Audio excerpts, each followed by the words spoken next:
अस्सलाम वालेकुम नाज़रीन, मैं हूं रामीन सैयद और आप देख रहे हैं प्रोग्राम ज़ेरे बहस। नाज़रीन, पीडीएम के बाद पेश खिदमत है एक और अपोजिशन इत्तेहाद जिन्होंने तहफ़्फ़ुज़े आईने पाकिस्तान के नाम से मौजूदा हुकूमत के खिलाफ एक तहरीक चलाने का ऐलान कर दिया है, जिसका आगाज़ आज बलूचिस्तान के ज़िला पशीन से हो चुका है। 6 जमातें इसको लीड कर रही हैं और इस तहरीक के मकासद भी बयान किए गए हैं एक करारदाद में। इस करारदाद में उन्होंने इस हुकूमत के क़याम को रिजेक्ट किया है। फिर ये भी बताया है कि इंतखाबी नताइज के खिलाफ 6 जमाती इत्तेहाद कायम किया गया है। इस अज़्म का भी इज़हार किया गया है कि अपोजिशन इत्तेहाद आवाम के हुकूक़ के हुसूल के लिए जद्दोजहद करेगा और मुल्क में आईन और कानून की बहाली और बालादस्ती इस तहरीक के मकासद में शामिल है। तो ये तहरीक किस तरीके से मुख्तलिफ होगी बाकी तहरीक से जो कि रही हैं मुख्तलिफ हुकूमतों के खिलाफ अपोजिशन की जानिब से, मकासद जो हैं क्या वो पूरे हो जाएंगे, इसी पर बात करेंगे। प्रोग्राम के पहले हिस्से में हमें ज्वाइन कर रहे हैं सीनियर तज़कियाकार नज़्मुस साक़िब साहब, राव खालिद साहब और साक़िब बशीर हमारे साथ मौजूद हैं। आप सभी का बहुत शुक्रिया। नज़्मुस साक़िब साहब, पीडीएम ने जब तहरीक चलाई थी उस वक्त की हुकूमत के खिलाफ, तो उसका नतीजा ये हुआ था कि नो कॉन्फिडेंस मोशन आई थी, वो पास हो गई थी और खान साहब की हुकूमत गिर गई थी। इस तहरीक के नताइज आप किस तरह के देख रहे हैं? ऐसा कुछ भी नहीं होने वाला। अच्छा, जैसा कि आप बता रही हैं या जैसा पहले हुआ था जी। सबसे पहले तो ये है कि जिस तरह आप नहीं लेते, गाड़ी लेते हैं या मोटर बाइक लेते हैं तो उसकी रनिंग पूरी करते हैं जी जी। तो आज से सबसे पहले तो इस तहरीक ने अपनी रनिंग पूरी करनी है ताकि उसके बाद पता लग सके, कोई उसके खदोखाल जो हैं वो वाजे हो सके। देखिए, ये जो है ना तहरीक तहफ़्फ़ुज़े आईन पाकिस्तान, इसमें आइन का जिक्र है और इसमें हमें बताया गया है कि 3 बेसिकली चीज़ें हैं। एक तो है कि जी 8 फरवरी की धांधली के खिलाफ है, सीधा सीधा इलेक्शन के खिलाफ है जो उसके रिजल्ट आए। दूसरा ये है कि उसमें आइन को तहफ़्फ़ुज़ देना है। पता नहीं कुछ चीज़ ऐसी रह गई है आइन की जिसको तहफ़्फ़ुज़ देने की ज़रूरत है। बहरहाल नंबर 2 पे ये है। नंबर 3 पे ये है कि रूल ऑफ लॉ को रिस्टोर करना है। ये 3 तो बताए गए जो कि जाहिर है कि हमें समझ में आती है कि उसने कोई ना कोई तो चीज़ ऐसी डालनी थी ना जिसमें आइन आता हो। फिर उसके बाद ये है कि अवाम के हुकूक, यानी आपके ख्याल में आप ये तहरीक चलाएंगे तो महंगाई ख़त्म हो जाएगी, आप ये तहरीक चलाएंगे तो अवाम की ज़िंदगी में कुछ सुख आएगा, आप ये तहरीक चलाएंगे तो अवाम के लिए कौन सी बेहतरी आएगी। तो कहना वो ये क्या चाहते हैं, वो ये कह रहे हैं कि हमारा मैंडेट चुराया गया है, इस हुकूमत को गिरना चाहिए, इस हुकूमत को इस्तीफा देना चाहिए, घर जाना चाहिए। और साथ ही साथ ये है कि अगर दोबारा इलेक्शन नहीं होते तो जो इलेक्शन के इनके तय रिजल्ट हैं उनको यानी वापस किया जाए, साथ ही खान साहब को बाहर लाया जाए और वो तमाम लीडर जो मुक़य्यद हैं उनको बाहर लेके आए, सजाएं मुअत्तल हों और ये केस पे केस वाली बात जो है ये ख़त्म हो। अब सवाल यहाँ पे 3-4 पैदा होते हैं। सबसे पहले ये है कि आपने ऐलान किया कि ईद के बाद करेंगे, तो उस पर तो आप पूरा डटे हुए हैं, आज से आपने शुरू कर दिया। इस तहरीक से आपके ख्याल में आपको लगता है कि हुकूमत जो कि अभी अभी ताज़ा बनी है वो गिर जाएगी? आप पशीन से चलेंगे, इस्लामाबाद आएंगे, कितने दिन रहेंगे? और उसमें फिर जो सबसे ज़्यादा इम्पॉर्टेंट बात मुझे नज़र आई ना, उमर अयूब साहब ने पहले तो ये कहा कि जो हमारे हैं ना महमूद अचकज़ई साहब, जी पख्तून मिली वाले, उनको उन्होंने प्रेसिडेंट बना दिया इस तहरीक का, और बलूचिस्तान से ही शुरू हो रही है। तो ये मुंतज कहाँ पे होगी, इसका एंड कहाँ पे होगा, कल्मिनेट कहाँ पे होगी, तो उसके बाद क्या होगा, इसका अभी तक इनमें से किसी भी ना वहदतुल मुस्लिमीन को पता है, ना सुन्नी इत्तेहाद को पता है, और मेरा अपना ये ख्याल है कि PTI को भी शायद इसका पता नहीं है कि फिर करेंगे क्या। आप इधर आके इस्लामाबाद में यानी रेड जोन में आएंगे, क्या होगा, क्या वो धरने की एक सूरत होगी, डे 1, डे 2, डे 3। एक चीज इसमें जो मुझे इंपॉर्टेंट नजर आई है ना, जिससे मुझे ये पता लगा है कि असल में हदफ कौन है, अच्छा किसकी तरफ इनका इशारा है। कि ये तो कहने की बातें हैं ना कि आइन का तहफ़्फ़ुज़ करेंगे और अवाम के हुकूक वगैरह, ये तो रूटीन के क्लीशेज हैं। जी। असल चीज उनकी क्या है वो पता लगी मुझे उसका एक हिंट मिला उमर अयूब साहब के एक बयान से। अच्छा, क्या उन्होंने जो आज तकरीर फरमाई उसमें उन्होंने ये कहा कि इंसानों का समंदर बैसाखियों को बहा के ले जाएगा।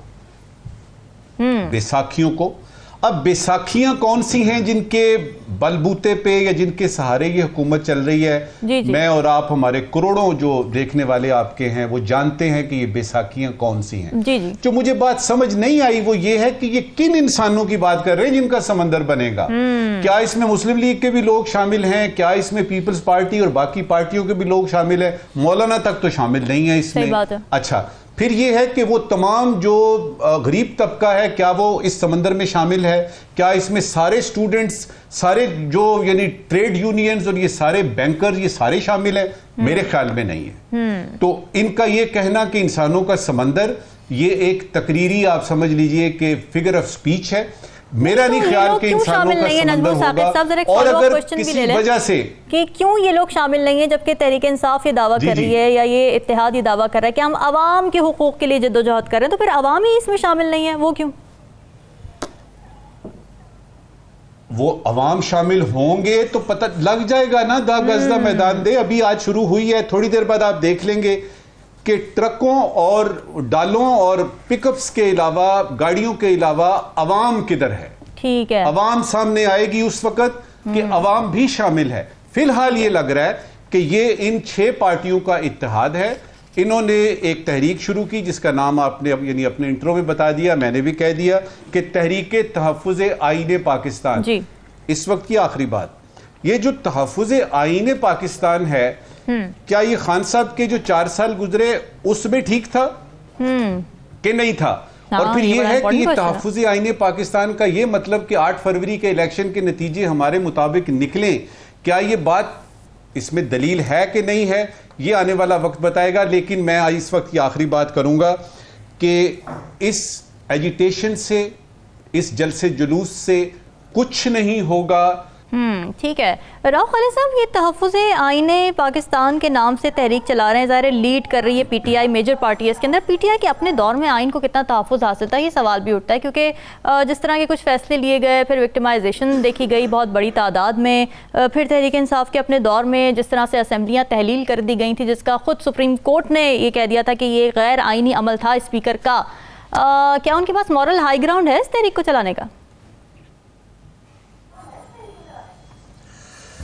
देखिए, तहरीक के लिए जो है वो बुनियादी तौर पे ये देखा जाता है कि उसके एम्स और ऑब्जेक्टिव्स क्या हैं। जी। पाकिस्तान में बहुत सी तहरीक चली, अयूब खान से लेके फिर भुट्टो साहब को निकालने की तहरीक नफाज निज़ाम मुस्तफ़ा चली, फिर MRD बनी। उस वक्त लीडरशिप थी, मौलाना नसरुल्लाह थे, मौलाना मौदूदी थे, मुफ्ती महमूद थे, वली खान थे, बड़े बड़े नाम थे। तहरीक एक उस वक्त जो बनी भुट्टो साहब को निकालने के लिए, तो ये उसके फिर मौलाना फजलुर रहमान के हम देखते हैं धरना और सारा एम्स एंड ऑब्जेक्टिव्स पे सबसे पहले नज़र रखी जाती है कि वो बुनियादी तौर पे क्या है। अगर हम रिसेंट हिस्ट्री, पहले तो चलो अयूब खान को निकालना मकसद था, फिर भुट्टो साहब को निकालना मकसद था, फिर जनरल मुशर्रफ को निकालना मकसद था, वकला की जो तहरीक थी, तो वो उसका एम्स और ऑब्जेक्टिव्स थे। और उसमें जो वो छतरी की जो बात की है नजमुल साकिब साहब ने, वो छतरी उस वक़्त तहरीक चलाने वालों को साया फ्राहम कर रही थी और प्रोटेक्शन फ्राहम कर रही थी।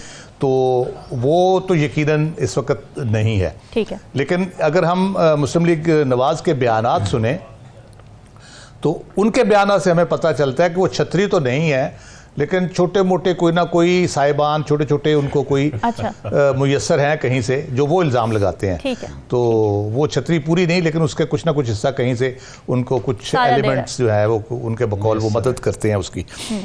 अच्छा, अब एम्स और ऑब्जेक्टिव्स की बात करते हैं। मौलाना फजलुर रहमान का पहला जो धरना था, उसका एम और ऑब्जेक्टिव जो था वो अचीव भी हुआ, वो था मियां नवाज शरीफ को जेल से निकालना और बाहर भेजना। ठीक है। वो उन्होंने बड़ा कामयाबी से अचीव किया। दूसरी दफ़ा जब उन्होंने किया और बिलावल साहब भी लेके आए, तो उसका मकसद था तहरीक अदम एतमाद लाना और इमरान खान की गवर्नमेंट को ख़त्म करना। जी। वो दूसरा भी अचीव हो गया। अब यहाँ पे हमें देखना यह है कि इसका एम और ऑब्जेक्टिव क्या है बुनियादी तौर पे। जी। जो मुझे नज़र आ रहा है वो एक तहरीक का नाम तो उन्होंने दिया है, लेकिन मुझे नज़र ये आ रहा है पिछले कुछ दिनों की हम अगर डेवलपमेंट्स देखें और चीज़ें देखें और बातें सुने, कल भी हमने डिस्कस किया रिकन्सिलिएशन के हवाले से पीटीआई के साथ, एस्टेब्लिशमेंट की और बाकी चीज़ों की, तो लग ये रहा है कि फ़िलहाल जो इसका एम है वो बुनियादी तौर पे ये है कि बानी पीटीआई को किसी तरीके रिहाई दिलवाई जाए और उनको बाहर लाया जाए। अच्छा, सही। लेकिन उसके साथ अगर ये तहरीक छोटी मोटी कोई ना कोई डिस्टर्बेंस क्रिएट करती रहती है, तो वो यकीनन मुल्क के अंदर जो आप सियासी तौर पे जो इस्तेहकाम की कोशिश हो रही है उसमें कोई ना कोई डेंट डालती रहेगी, परेशानी उसके लिए रहेगी। और अगर इसमें मौलाना फजलुर रहमान और जमात इस्लामी जो है, एक कह लें कि वो काफ़ी वाइब्रेंट किस्म के उनके पास वर्कर्स हैं और वो तहरीक में काफ़ी जान डाल सकते हैं। पीटीआई के अपने लोग भी कम नहीं हैं किसी से, क्योंकि वो पीपल्स पार्टी के कह लें कि तरबियत याफ्ता लोग थे जो इधर आए हुए हैं जी। तो, और यंग लोग भी हैं, क्योंकि अयूब खान के खिलाफ अगर आप देखें तो अर्बन मिडिल क्लास जो थी वो फोर फ्रंट पे थी जब वो तहरीक चली, और उन्होंने बिल्कुल यानी तबाही फेर के रख दी थी उस वक्त। तो अभी भी वो क्लास जो है, पीटीआई की सपोर्ट मोस्टली ना सिर्फ अर्बन मिडिल क्लास है बल्कि रूरल में भी बहुत ज़्यादा उनकी सपोर्ट मौजूद है। अच्छा। इसको किसी तहरीक की शक्ल देना मेरा ख्याल है अभी इनका मकसद भी नहीं है कि कोई इस किस्म का शदीद किस्म का प्रोटेस्ट और सड़कें बंद कर दें या रास्ते बंद कर दें या कोई पहिया जाम और इस टाइप की कोई लंबी चौड़ी कोई तहरीक हो। एक मोमेंटम बनेगा, फिर जाके वो शायद किसी स्टेज पे जाके ये डिसाइड करे कि उन्होंने क्या करना है। मेरा ख्याल है कि अभी ये दर्जा बदर्जा जाएंगे। अच्छा। लेकिन एक सबसे इंपॉर्टेंट बात है, एक दिन 2 दिन से मियाँ साहब की ईद पे कुछ सहाफ़ियों से गुफ्तगू चल रही है। मुझे इस सारी तहरीक से ज़्यादा मियाँ साहब की जो खामोशी है ना वो ज़्यादा ख़तरनाक लग रही है। अच्छा। हुकूमत के लिए ये तहरीक पता नहीं हुकूमत को किस हद तक डिस्टेबलाइज करेगी या तंग करेगी या अदम इस्तेकाम लाएगी। मुझे मियाँ साहब की जो खामोशी है वो ज़्यादा ख़तरनाक लग रही है, और जो उन्होंने बातें की है, जो कोट हो रही है वो ऐसी हैं कि आप वाकई हमें उस पर तशवीश का इजहार करना चाहिए और उस पर देखना चाहिए कि क्या है। क्योंकि मियाँ साहब जब बोलेंगे, लग ही रहा है जब वो बोलेंगे ओपनली, अभी तो वो दाएं बाएं बातें कर रहे हैं सहाफ़ियों से जिस किस्म की, तो उससे लग ही रहा है कि जब वो बोलेंगे तो आउटबर्स्ट होगा कोई बहुत बड़ा। अच्छा। और वो यकीनन डायरेक्ट हिट करेगा गवर्नमेंट को। बिटवीन द लाइन्स तो उन्होंने बातें की है। तो मुझे इस तहरीक से ज़्यादा मियाँ साहब का और उनके जो दाएं बाएं के लोग जब बयान जावेद लतीफ़ साहब, राना सना साहब वगैरह, खुरब दस्तगीर वो दे रहे हैं, मुझे वो ज़्यादा डेंजरस लग रहा है हुकूमत के लिए। ये तहरीक तो शायद इतनी ज़्यादा इफ़ेक्टिव ना हो, लेकिन ये है कि इसको तहरीक को चलाने वाले जो लोग हैं बुनियादी तौर पे वो को बहुत उस तरह के कह ले के तजर्बाकार शख्स नहीं है तहरीक चलाने के हवाले से, बयानात देने के हवाले से ठीक है, बाकी सारी चीज़ें ठीक है। जिस किस्म के नवाबजादा नसरुल्लाह जिस तरह होते थे, अगर फजलुर रहमान साहब ने उनकी जगह लेने की कोशिश की, अब महबूद अचकज़ई साहब ने ली। और पशीन जलसे से हवाले में बताऊँ, आज उनके वालिद साहब अब्दुस्समद अचकज़ई की वो होती है बरसी, उस पर वो जुलू कह ले के शुरू उससे किया उन्होंने, और वो हर साल वहाँ पर वैसे ही इज्तिमा होता है इस किस्म का, तो वो उससे ये बुनियादी तौर पर शुरू किया गया। तो अगर अचकज़ई साहब इसको लीड करते हैं तो वो उस किस्म की उनके पास तजर्बा या महारत नहीं है तहरीक चलाने की, जो किसी ज़माने तहरीक चलाने वाले रेटरिक भी नहीं है ना, रेटरिक भी नहीं है, जो कि ज़ाहिर खान साहब का भी खासा रहा था, वो उस तरीके से उसको लीड कर नहीं सकते।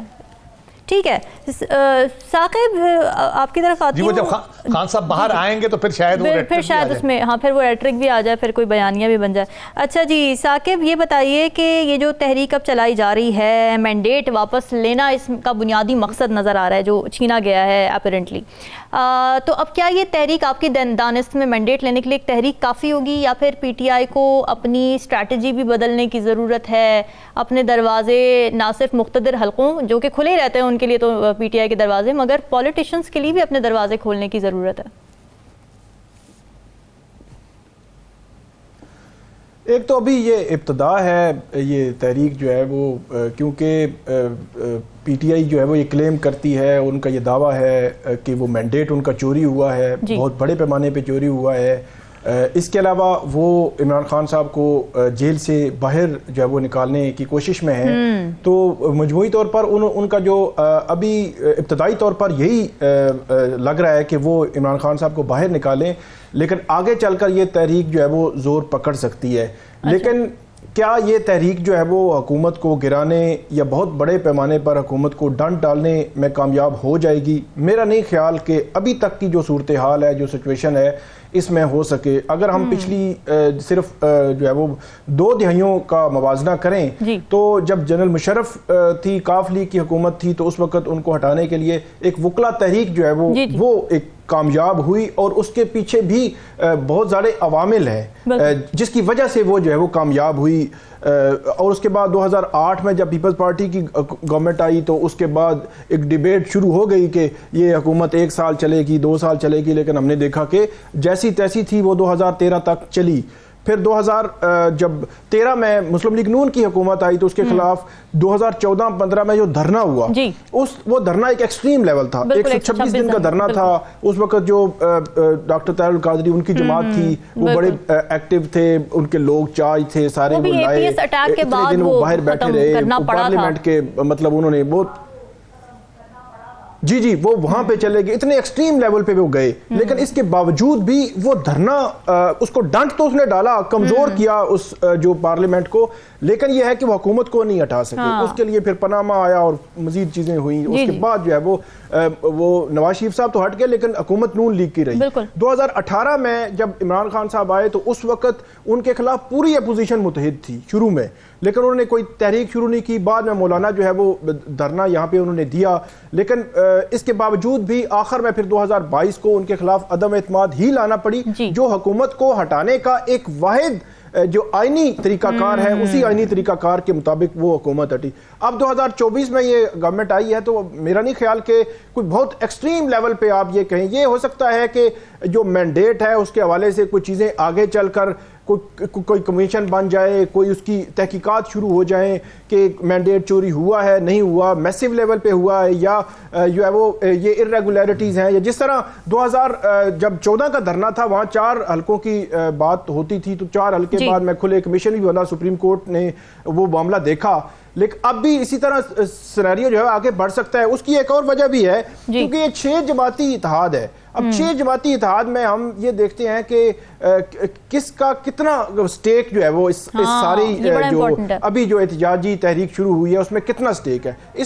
इसमें अगर ओवरऑल देखा जाए तो पीटीआई का स्टेक तकरीबन नजर आता है। बाकी पॉलिटिकल पार्टियां अख्तर मेंगल साहब हैं या महमूद खान अचकजई हैं या जमात इस्लामी हैं, उनके बहुत बड़े स्टेक नहीं है। जमात इस्लामी तो अभी वो कह रही हैं, लियाकत बलोच कह रहे हैं कि जो अभी तहरीक शुरू हुई है इलामिया उससे वो इत्तेफाक तो करते हैं लेकिन वो शूरा में ये मामला लेकर जाएंगे और उसके बाद इसको हतमी तौर पर अपना जो है मौकफ जो है वो इस हवाले से देंगे। आखिरी बात इसमें मैं ये करूंगा कि नवाज शरीफ साहब और जो मुस्लिम लीग नून के अंदर से उठने वाली जो आवाजें हैं जो डायरेक्टली वही जो मौकफ लेती हैं जो पीटीआई का मौकफ है, मतलब वो फॉर्म 47 की बात करती हैं कि फॉर्म 47 पे आए हुए लोग हैं, मतलब इनडायरेक्टली मैं बात कर रहा हूं या इनको जो है वो लाया गया है। ये तो दो किस्म के जो बयानिए हैं, ये बुनियादी तौर पर जो पीटीआई का बयानिया है तो ये मुस्लिम लीग नून के अंदर से जो आवाज उठती है ये उनकी मेरा ख्याल में मजबूत करेगी उनके नैरेटिव के, उनके बयानिए को। और जो मियां नवाज शरीफ साहब हैं उनकी जो खामोशी है वो तो अगर आप थोड़ा सा पीछे चले जाएं, वो लंदन में थे, वहां से चले यहाँ पे आए, यहाँ जलसा किया, फिर इलेक्शन अनाउंस हुआ, इलेक्शन के बाद इलेक्शन मुहिम शुरू हुई, अब जो इलेक्शन खत्म हो चुका अब भी, तो उनकी पूरे इस दौरानिए में अगर ओवरऑल अंदाजा लगाया जाए तो वो खामोशी ही है। उन्होंने जनरली जलसे ही किए हैं और उसमें कोई ऐसी बात उन्होंने नहीं की। तस्वीरें बोलती रही हैं राशन बैग्स पर, लेकिन वो खुद नहीं बोले।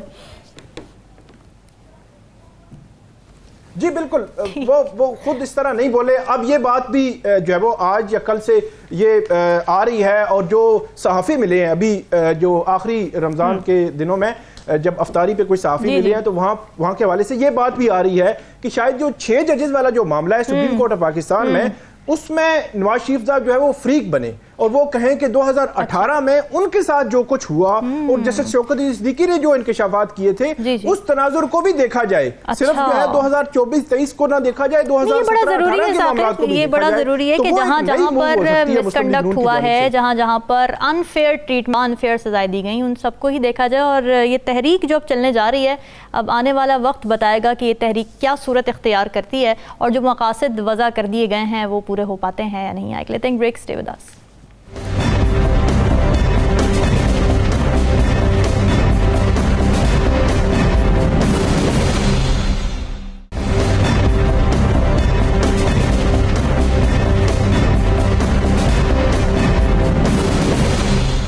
पूरे मुल्क मुल्क में जराइम की एक ख़तरनाक लहर सर उठाती नज़र आ रही है और ख़ास तौर पर कराची के शहरियों की जानें तो लगता है बहुत सस्ती हो गई हैं। इस ईद पर ही स्ट्रीट क्राइम के नतीजे में कई घर उजड़ गए, कई बच्चे यतीम हो गए। रमज़ान के महीने में सिर्फ कराची में जराइम और स्नैचिंग की 6,780 वारदातें रिपोर्ट हुई हैं। Human rights commission of Pakistan ने ये रिपोर्ट किया है कि साल 2022 से मार्च 2024 के दौरान 250 कराची के रिहायशियों ने स्ट्रीट क्राइम के नतीजे में अपनी जानें गंवा दी, जबकि 1052 शहरी जख्मी हुए हैं। और नाज़रीन, ये वारदातें छुप छुपा कर नहीं हो रही, धड़ल्ले से दिन दहाड़े शहरियों को लूटा जा रहा है, उन्हें गोलियां मारी जा रही हैं। और डाकुओं की दीदा दलेरी के सबूत के तौर पर आपको एक वीडियो भी साथ ही दिखा देते हैं, जिसमें बड़ी बहादुरी से मोबाइल फ़ोन से खुद चोर डाकू ये वीडियो बना रही हैं, जिसमें धड़ल्ले से असलहा लहराया जा रहा है। हर नस्ल का जदीद असलहा उनके पास मौजूद है और बेखौफी का ये आलम है कि पुलिस की वैन में बैठकर ये वीडियो बनाई जा रही है, जो कि इस वक्त आप अपनी स्क्रीन पर भी मुलाहिजा कर सकते हैं। तो डाकुओं की दीदा दलेरी का ये आलम है और इस सब में कराची वाले किसकी तरफ देखें उन्हें नहीं पता, क्योंकि कोई इस मामले को ओन करता, जिम्मेदारी लेता नजर ही नहीं आ रहा है। पीपल्स पार्टी, जिसको सिंध में हुकूमत करते 15 साल हो चुके हैं, वो इस बढ़ती जराइम की शरह की जिम्मेदारी निगरान हुकूमत के चंद महीनों पर डाल रही है, अपना दामन छुड़ाती नजर आ रही है, हाथ झाड़ती नजर आ रही है। राव खालिद साहब, ये जो डकैतियों और कत्ल गारत के वाकयात बढ़ते जा रहे हैं, क्या कहेंगे आप इस पर क्या तदारुक मुमकिन है भी? एक तो मैंने कुछ लोगों से बात भी की और जो चीज़ें देखी तो बड़ा सच्ची बात है, बहुत दुख हुआ, दिल यानी दर्द से भर गया सारी सूरत हाल देख के कि किसी को कोई रहम और तरस ही नहीं आता कि आप देखें कि ना सिर्फ ये कि जो एक सूरत हाल है, ओवरऑल महंगाई की सूरत हाल है, लोगों के लिए अपना रोज़मर्रा का चूल्हा चलाना मुश्किल हो रहा है, तो उसमें आप ना सिर्फ ये कि उनकी जमा पूंजी लूट रहे हैं, उसके बाद जो वाहिद जो घर का कमाने वाला है, कफ़ील है घर का, उसकी भी जान आप ले लेते हैं। तो उसके बाद क्या रह जाता है? को खुदा के गज़ब को क्या हम आवाज़ दे रहे हैं? को खुदा का खौफ ही नहीं है हमें। तो ओवरऑल तो सूरत हाल अपनी जगह पे, लेकिन कराची बिलखसूस जो है जिस किस्म का शिकार है, उस पर मेरी काफ़ी तफसीली गुफ्तगू हुई मुख्तलिफ जो बाखबर लोग हैं उनसे, सबसे उन्होंने कहा कि ये कराची जो सिंध में सिस्टम की बात की जाती है ना, एक कि सिस्टम है और वो चलता है सारा, वो इस किस्म का सिस्टम है कि उसमें आप किसी ओहदे पे भी, ऐसे आईजी हैं, आईजी साहब कहते हैं जी मुझे आईजी लगा दें प्लीज़, तो वो उसकी एक कीमत है, वो आप लग जाते हैं, उसके बाद आपको कहा जाता है आप आराम से बैठे, मामला हम खुद देख लेंगे। अच्छा, ठीक है। इसी तरह से बाकी मामलात हैं, कुछ एरियाज तकसीम है वहाँ पे, और हर एरिया में जो पूरी मिली भगत है थाने से लेके कचहरी तक वो मौजूद है। अब बंदा पकड़ा भी जाता है तो हफ्ते के अंदर उसकी ज़मानत होकर वो बाहर आके तो दोबारा से अपनी वारदात शुरू कर देता है। इतना वो डीप एंट्रेंच्ड हो गया पूरा सिस्टम, और उसके बेनिफिशरीज वो लोग हैं जिन्होंने उसको ठीक करना है। अब कौन ठीक करेगा? उधर तो कहते हैं ठीक करने का नाम लेना ही मना है, यहाँ पे वो तो एक क्राइम है। आप अगर कहेंगे ठीक करना है इसको, तो उसमें हर लेवल पे हर सतह का बंदा और इदारा उसमें मुलव्वस है, तो आप किस तरह से उसको फिर ठीक करेंगे? तो उसमें इवन मिनिस्ट्रीज़ हैं, अगर हैं तो वहाँ जो सेक्रेटरी साहब बैठे हैं वो कहते हैं जी सेक्रेटरी साहब जो है उनको कहा जाता है आप बस बैठे हैं, ठीक है आपका दफ्तर चलाएं बैठ के। प्राइवेट पार्टीज़ हैं जो सारा पूरे सिस्टम को उसको देखती हैं, मिनिस्ट्रीज़ को और बाकी चीज़ों को, वो उन्होंने डीलिंग करनी होती है, उन्होंने सिस्टम चलाना होता है सारा।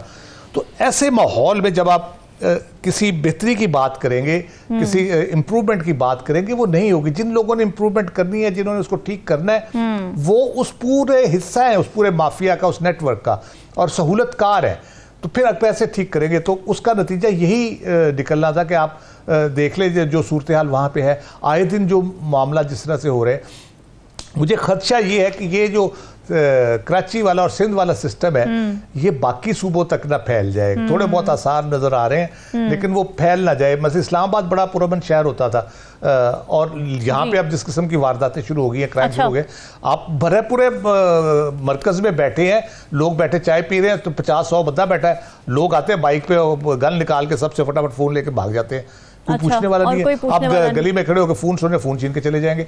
तो ये इस्लामाबाद में अगर इस किस्म की सूरत हाल, जी इस्लामाबाद में इस किस्म की अगर सूरत हाल पैदा होगी तो ये बहुत ही ज़्यादा तशवीश की बात है।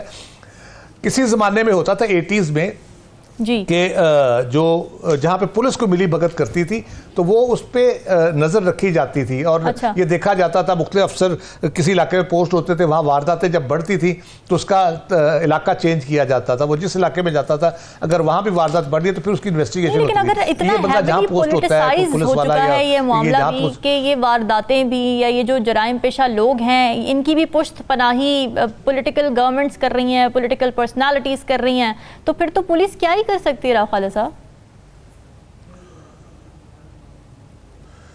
पुलिस हिस्सा बन गया ना उसका। उन्होंने कहा कि अपनी नौकरी करो, अपने आराम से बैठो, अगर आपको महीने की एक अच्छी खासी आमदन हो रही है, आपके साइड बिजनेसेस बहुत से चल रहे हैं और उससे आपको करोड़ों अरबों रुपए की आमदन भी हो रही है साथ साथ, तो आपको तो एक ओहदा, एक प्रोटेक्शन के तौर पे वो आप रखते हैं कि इस ओहदे पे बैठेंगे तो प्रोटेक्शन है कि बाकी कारोबार भी हमारा उससे महफूज रहेगा।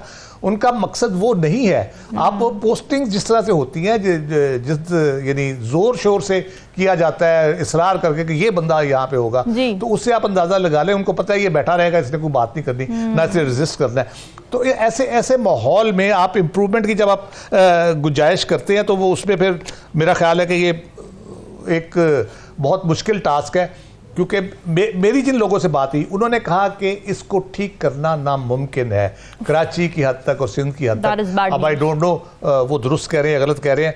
अब ये 15 साल हुकूमत करने वालों को चाहिए वो साबित करे कि ये लोग गलत कह रहे हैं और वो सिस्टम को ठीक कर सकते हैं और मामला ठीक तरीके से चला सकते हैं।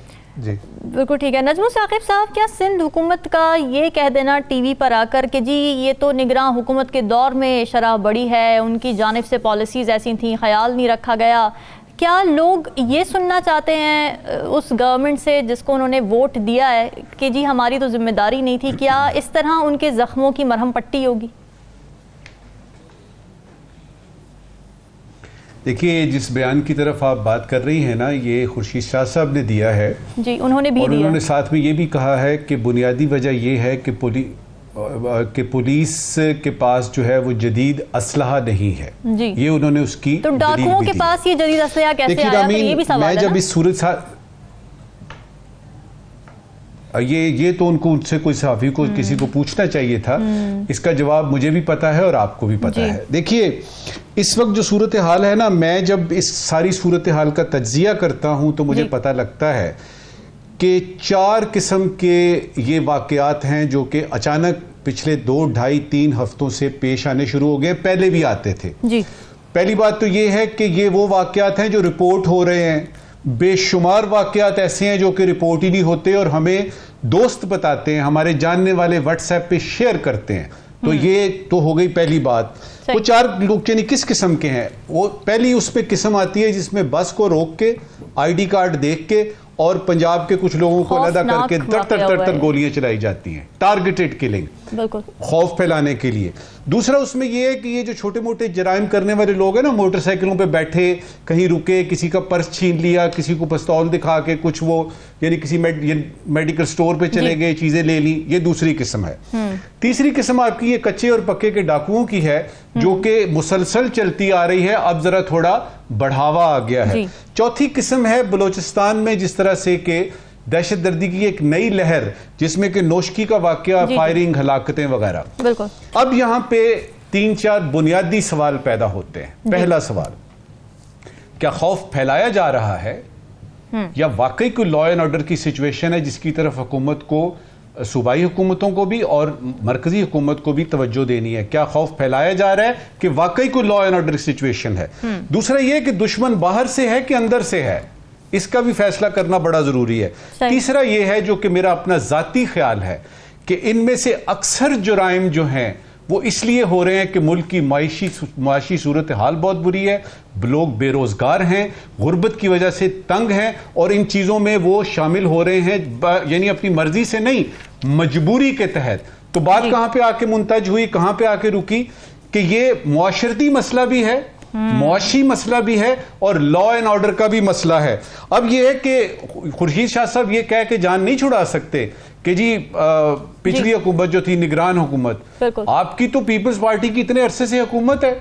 अच्छा, अब उसमें बॉटम लाइन क्या निकलती है? बॉटम लाइन ये निकलती है कि ये चाहे खौफ फैलाया जा रहा है या खुद फैल रहा है और हकीकतन फैल रहा है, ठीक है, इस वक्त की हुकूमत की जिम्मेदारी बनती है कि ये तो वाकयात सामने नजर आ रहे हैं ना, और फिर थोड़ा सा जो है ना वो टीवी चैनल्स के साथ भी गुजारिश ये है कि यानी इसको जरा इस तरीके से बयान करें कि सेंसेशनलाइज ना करें। आपने रिपोर्ट करनी है, रिपोर्ट करें, और उसके बाद ये है कि कोई ऐसी बात करें जिससे खौफ ना फैले, क्योंकि एक तो वैसे ही यानी वो वाकया ऐसा होता है, ऊपर से रिपोर्टिंग ऐसी होती है कि उससे पूरे के पूरे ऐसे लगता है कि दहशत फैल रही है। जी, ऐसा नहीं है। और अगर आपने देखना है कि जुराइम की आप सिर्फ न्यूयॉर्क की एक हफ्ते की रिपोर्ट, जी जी जी जी इन फुटेज से हम जो है परहेज कर सकते हैं। सिर्फ न्यूयॉर्क को आप देख लीजिए कि वहां पे जुराइम दुनिया में सबसे ज्यादा कहां पे हो रहे हैं, कहां पे छीना झपटी ज्यादा हो रही है, कहां पे कत्ल ज्यादा हो रहे हैं, तो आपको पता लगेगा कि न्यूयॉर्क जो कि अमेरिका का एक बड़ा अहम शहर है, सबसे ज्यादा जुराइम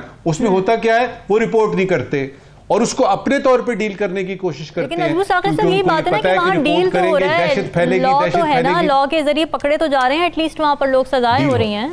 यही मैंने रामीन आपसे कहा कि वजूहात कोई भी हों, वक्त की जो इस वक्त हुकूमत है मरकजी और जो सूबाई हुकूमतें हैं, उन्हें ये बहाने नहीं बनाने चाहिए कि असला हमारा ठीक नहीं है। उनको वाकयातन कुछ ऐसे इकदाम लेने हैं जिससे आपकी आवाम जो है कम से कम उसमें दहशत ना फैले, वो खौफ ज़दा ना हो। अगर आप उनकी महंगाई का इलाज नहीं कर रहे, उनकी गुर्बत का इलाज नहीं कर रहे, कम से कम इस खौफ से तो निजात दिला सकते हैं आप। सही बात है। साकिब, हमने ये सुना था ईद पर भी मुसलसल रिपोर्ट हुआ कि जी जो हमारी पुलिस है या वहाँ पे जो भी लॉ इन्फोर्समेंट फोर्सेस हैं, वो मुसलसल ईद पर भी ऑपरेशंस कर रही हैं, कच्चे में भी ऑपरेशंस किए जा रहे हैं और कलाकमा किया जा रहा है। तो क्या इस हवाले से फिर अपडेट हुई है, कितनी पेशरफ्त हुई, कितने डाकुओं को पकड़ा गया, कितनों को मारा गया, क्या हुआ? अभी तक तो कोई मेजर जो है वो पेशरफ्त नहीं है, जो ख़ासतौर पर अगर कच्चे के डाकुओं के हवाले से बात करें कि पुलिस ने कोई बहुत बड़ी कामयाबी हासिल की है, कोशिश जारी है, कोशिश की जा रही है, लेकिन हैरान कुन तौर पर ये मामला जो है वो बड़े अरसे से जारी हैं। लोगों के अगवा भी हो रहे हैं, कत्ल भी हो रहे हैं, वहाँ पे वो पैसे लेकर लोगों छोड़ते हैं और सरेआम पकड़ के ले जाते हैं। लेकिन 15 साल से पीपल्स पार्टी की हुकूमत है सिंध में, तो वो इस पर काबू पाने में नाकाम है और फिर वो मानते भी नहीं है कि हम जो है वो काबू पाने में नाकाम है। ओवरऑल अगर बात करें जो डकैतियों के और जी बिल्कुल, जो डकैतियों के और कत्ल के वाक़यात जो हुए हैं, ख़ास तौर पर मैं प्योरली जो डकैती में मज़ाहमत पर कत्ल के वाक़यात की अगर बात की जाए तो ये एक फिगर है तकरीबन 19 रमज़ान में कराची में इस तरह के वाक़यात हुए हैं, कत्ल हुए हैं। जनवरी से अब तक 59 है और 2023 में 108 है कत्ल हुए हैं जो मज़ाहमत में। अब ये जो डकैती में मज़ाहमत पर कत्ल के वाक़यात हैं, अगर कोई ज़ख्मी भी हो जाता है, किसी के अगर वो चोरी करके कुछ चीज़ ले जाता है, मोबाइल छीन लिया जाता है, वो तो चले फिर भी बंदा ले लेता है, लेकिन जान का चला जाना जो है वो बड़ा खौफनाक है। और ये वाक़यात हमने इस्लामाबाद, पिंडी या लाहौर और मुख्तलिफ जगहों पे भी देखे हैं और उसमें बहुत ज़्यादा इजाफा भी हो रहा है। अगर मैं इस्लामाबाद में हम बैठे हुए हैं, अगर यहाँ की मैं बात करूँ तो मैं खुद जो है वो 4 दफ़ा पिछले 1.5 साल में ये वाक़या हुआ है, ये जो है वो इस तरह स्नैचिंग का और दिन दिहाड़े, मतलब इस्लामाबाद में आप तसव्वुर कर सकते हैं उस पे जरा सिस्टम के हवाले से। बिल्कुल हाँ, मैं आपको एक इंटरेस्टिंग फैक्ट आपके सामने रखता हूँ। रावलपिंडी स्टेडियम रोड में एक स्नैचिंग का वाकया हुआ, मेरे साथ आए, मोबाइल ले गए, वो रिपोर्ट किया, पुलिस आई, सीसीटीवी फुटेज लगी हुई है, पुलिस ने उस पर रपट बनाई, FIR हुई, तो उसको फॉलो करते रहे हम, लेकिन कुछ नहीं पता चला पुलिस की, लेकिन पुलिस ने उसको फॉलो किया। किस तरह किया आप हैरान हो जाएंगे सुन के। तकरीबन 3 मंथ के बाद पुलिस के जो पिंडी ऑफिस से मुझे कॉल आती है, वो कहते हैं कि आपका एक स्नैचिंग का वाकया था, FIR आपने करवाई थी, तो वो क्या हम क्लोज कर दें FIR? अच्छा, तो मैंने उनसे पूछा कि आपने किया क्या है उसमें? आपने जो कल्प्रिट से या कोई बंदे आइडेंटिफाई हुए, पकड़े, नहीं पकड़े? उन्होंने कहा नहीं, उस हवाले से तो कुछ भी नहीं हो सका, तो वो हमें पता नहीं चला। तो ये कारकर्दगी का लेवल है। तो इसी तरह इस्लामाबाद में भी ये, मतलब हमारे साथ, मेरे साथ भी वाकया हुआ है और हमारे बहुत सारे जर्नलिस्ट, आम शहरियों के साथ भी ये वाकयात आए रोज हो रहे हैं। मैं फैसलाबाद के वाकये की, ये रमजान के वाकये की बात करता हूँ। दिन दिहाड़े तकरीबन मेरे ख्याल 11 बजे का टाइम था, एक दोस्त है हमारे, उनके घर के बाहर इसी तरह स्नैचिंग का वाकया हुआ, वहां मतलब फायरिंग हुई और वो वहीं पे उसको कत्ल करके जो है वो चले गए। तो ये ओवरऑल अगर देखा जाए तो मेरा ये ख्याल है कि पुलिस इस पर काबू पाने में, सिर्फ कराची की हम बात नहीं करेंगे, किसी जगह पे भी काबू पाने में नाकाम है। अब शहरी जो है वो खुद ही कुछ करें कि अगर कोई आपके पास सामने आ जाए डकैती करने के लिए तो आप जो कुछ है निकाल के दे दें, उसमें कोई मुजाहमत ना करें ताकि आपकी कम से कम जान तो बच जाए ना। तो इसमें सबसे बड़ा जो रोल है, अगर हम रिसेंट पास्ट की बात करें, मैं ये नहीं कहता कि पिछले 2 साल बल्कि एक लंबे अरसे से हमारी जो पुलिस है वो सियासी तौर पर बहुत ज्यादा इस्तेमाल होती है मुखालफिन के खिलाफ, वो पीटीआई की गवर्नमेंट हो, उससे पहले हो या अभी रिसेंटली अगर आप देखी जाए तो पुलिस का जो सियासी तौर पर इस्तेमाल है उस वजह से पुलिस, अब इस्लामाबाद में अगर आप देखें तो पिछले 2 साल में इतने को केसेस सियासी तौर पर हुए हैं, तो आए रोज को 100 दफा 144 पे लोग पकड़े जा रहे हैं और पुलिस उन तमाम मामलात में एंगेज होती है। आप पिंडी की, पंजाब की या मुख्तलिफ सिंध में भी बात करें, कराची की भी बात करें, तो हर जगह पे पुलिस की जो गिरफ्तारियां नहीं हो पाती, इतनी गिरफ्तारियां होती हैं, डाकुओं की गिरफ्तारियां नहीं होती, फिर आए रोज वो लोगों के घरों में छापे। वो ठीक है, मतलब जो बंदा कानून तोड़ता है उसके खिलाफ कार्रवाई होनी चाहिए, लेकिन हमने देखा कि उसका बहुत ज्यादा इस्तेमाल हुआ, बजाय इसके कि इस किस्म के जो क्राइम हो रहे हैं इन पर काबू पाने के लिए फिर हर जगह पे, लाहौर में देखें, इस्लामाबाद में देखें, कराची में कहीं ना कहीं ये सीसीटीवी कैमरे भी हैं, सेफ सिटी प्रोजेक्ट्स भी लगे हुए हैं और इन पर काबू भी पाया जा सकता है अगर इस पे पूरी प्लानिंग की जाए।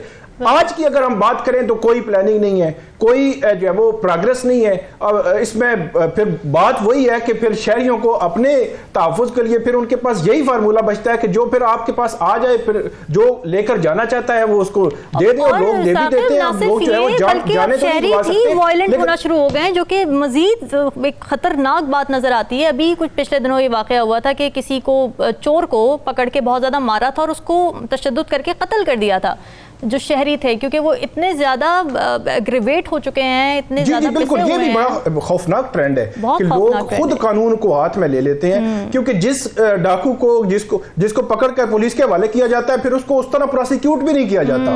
फिर एक और आखिरी में सिर्फ बात करूंगा, एक और भी बड़ा खतरनाक ट्रेंड है, जो केस बहुत ज्यादा हाईलाइट हो जाए और पुलिस डाकू को पकड़ ले तो आपको 2 दिनों बाद, 4 दिनों बाद या 1 हफ्ते बाद खबर मिलेगी कि वो जो है वो क्रॉस फायरिंग में मारा गया है, कि पुलिस भी फिर कहती है ठीक है ये जो डाकू था और आइडेंटिफाई हो गया, इसको जो है वो किसी पुलिस मुकाबले में मारा गया।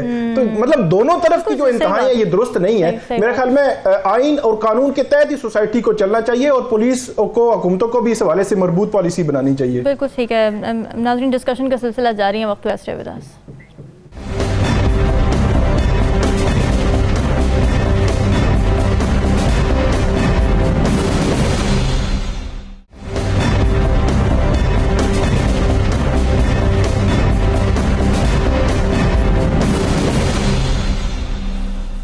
वेलकम बैक नाज़रीन। गुज़िश्ता हफ्ते दमिश्क में ईरानी सफारत खाने पर इजराइल की जानिब से एक हमला किया गया था, जिसके नतीजे में एक आला ईरानी जनरल और 6 ईरानी फ़ौजी अफसरान हलाक हो गए थे।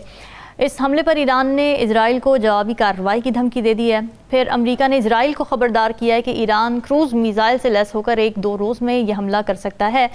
अमेरिकी सदर का मौक़िफ़ भी इस पर सामने आया है। सदर जो बाइडन ये कह रहे हैं कि इजराइल पर हमले का ईरान को भरपूर जवाब देंगे। फिर वो ये भी कहते हैं कि हम इजराइल के दिफा से वाकिफ़ हैं और उसकी हिमायत करेंगे, ईरान को इसके मकासद में कामयाब नहीं होने देंगे।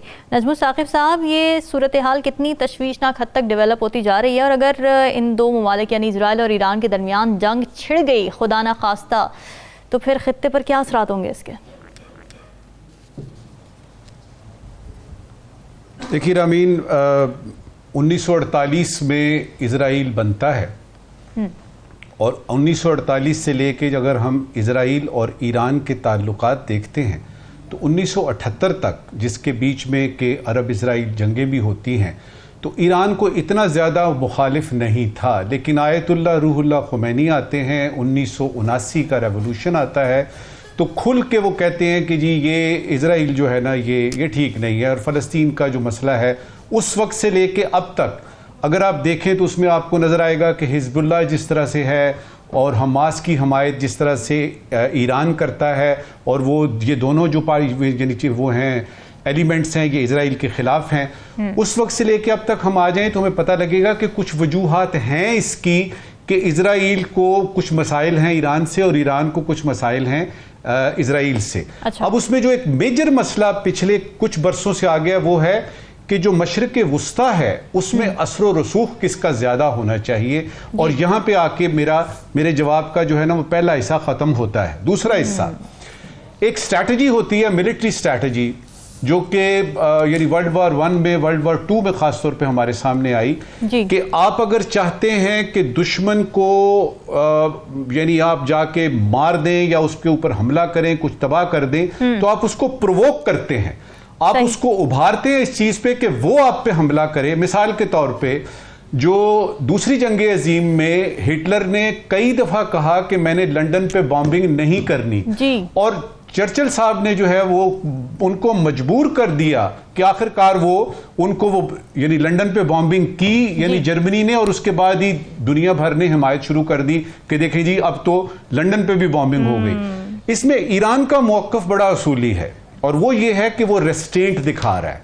ये दमिश्क का जो वाक़या आपने अभी बताया है, इससे पहले उनका एक बहुत बड़ा लीडर जो है वो मारा गया, वो रेस्ट्रेंट दिखा रहा है। अच्छा, लेकिन उसको मजबूर करेंगे आप तो जाहिर है उसको करना पड़ेगा। एक चीज जो इस वक्त की आखिरी बात, जो बुनियादी चीज है जिसकी वजह से ईरान रेस्ट्रेंट जो शो कर रहा है, वो ये है कि ईरान का एक एटमी प्रोग्राम है, और अगर ईरान हमला करता है इजराइल पे तो ये एक रेज़ा दख्त मिलेगा इसको, इजराइल को, कि ये सबसे पहले उधर अटैक करेगा। लिहाजा ईरान की ये वाली स्ट्रेटजी आपको समझ आएगी अभी कि क्यों वो ये सारा कुछ देख रहा है और कुछ कर नहीं रहा। हत्ता कि ये जो गजा में हुआ उस पर भी उसने बड़ा हाथ खींच के रखे, हालांकि इजराइल यानी जारियत कर रहा है और सामने सामने कर रहा है।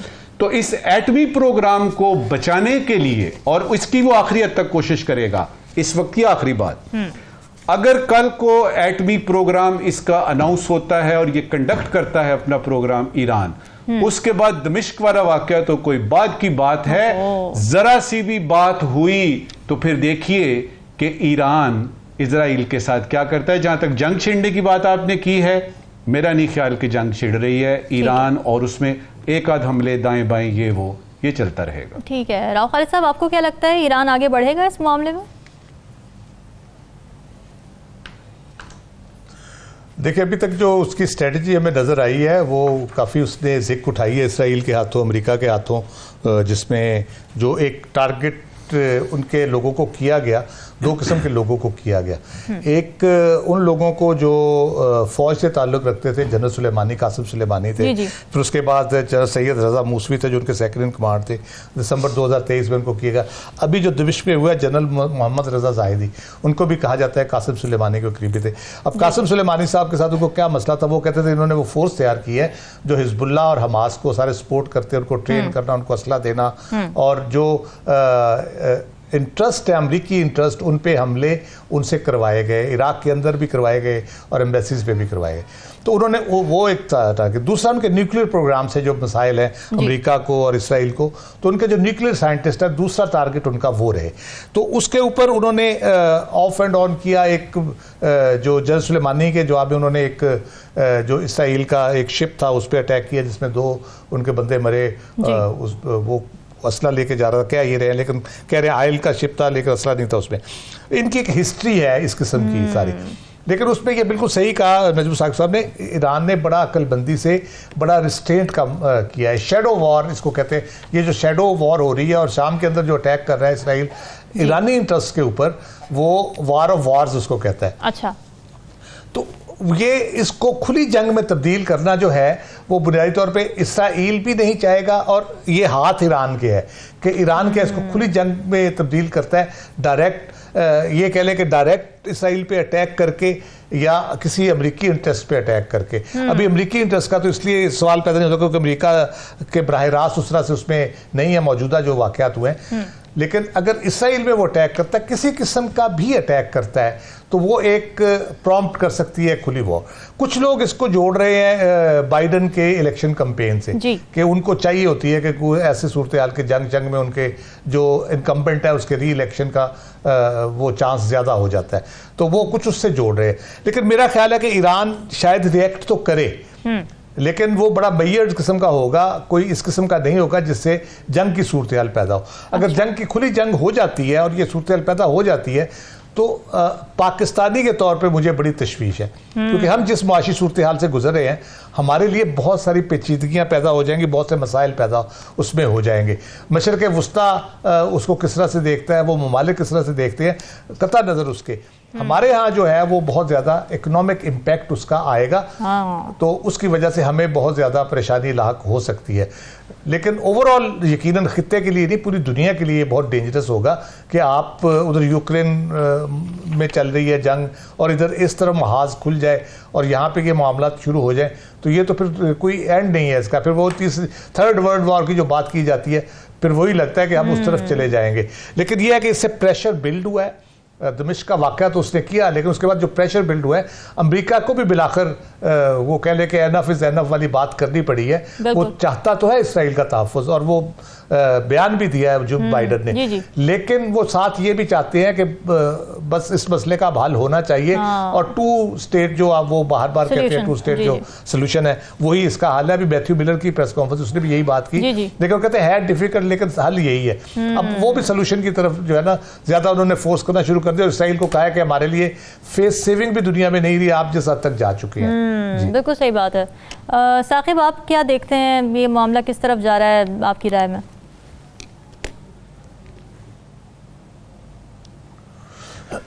एक तो गज़ा पर जो मज़ालम इसराइल जो है वो ढा रहा था, उसके तनाजुर में अगर हम देखें रिसेंटली जो लास्ट वीक वहाँ पे जो वर्कर्स थे उन पर जब अटैक किया गया, तो उसके बाद अमेरिका समेत दीगर ममालिक की जानिब से बहुत ज़्यादा प्रेशर भी आया इसराइल पर, और जो जंगबंदी माहदे के हवाले से भी चीज़ें बहुत ज़्यादा आगे जा रही थी और प्रेशर बहुत ज़्यादा बिल्ड हुआ इसराइल पर। फिर इसराइल की जानिब से 1 अप्रैल को ये जो है वो किया गया है, बज़ाहिर उस मामले को डाइवर्ट करने की भी एक जो है वो कोशिश हो सकती है कि ईरान रिएक्ट करे और फिर जो मामला एक नया जो है वो चीज़ जो है वो खुल जाए। लेकिन अभी तक ईरानी जो हुकाम है उनकी जानिब से ये कहा जा रहा है कि हतमी तौर पर उन्होंने कोई फैसला नहीं किया। बयान उनकी जानिब से आए हैं कि इसको जो है वो सज़ा मिलनी चाहिए इसराइल ने, कि उसने वो जो आलमी कवानीन हैं, जो सफारती आदाब हैं, उनका भी ख्याल नहीं रखा और जो दमिश्क में ईरानी कौंसलेट था उस पर जो है वो डायरेक्ट अटैक किया है। ये बयानात आए हैं, लेकिन हतमी तौर पर उनकी जानिब से कोई ऐसा फैसला नहीं हुआ अभी तक। फिर जो अमरीकी वज़ीर ख़ारजा हैं उनके भी यहाँ मुख्तलिफ जो चीनी वज़ीर ख़ारजा हैं, तुर्क वज़ीर ख़ारजा हैं या सऊदी, उनके साथ भी बातचीत हुई है। बज़ाहिर ऐसे लगता है कि चीज़ें नॉर्मल करने की कोशिश जो है वो जारी है। फिर ईरानी वज़ीर ख़ारजा की भी जर्मन और जो बरतानवी वज़ीर ख़ारजा है उनसे भी बात हुई है, चीज़ें जो है वो नॉर्मल करने की कोशिश की जा रही है। और एक एस्पेक्ट फिर वो ये बताया जा रहा है कि ईरान भी ये जो है वो कोशिश करता रहा है कि गज़ा में जो जंगबंदी मुआहदा है या दीगर मुतालबात हैं उन पर वो जोर देते रहे हैं। अगर ऐसा बहुत बड़े पैमाने पर वो रिएक्शन देते हैं तो वो चीज़ें जो है वो शायद जो हो पीछे चली जाएं और वो फिर कंटिन्यू रहें उस तरफ भी।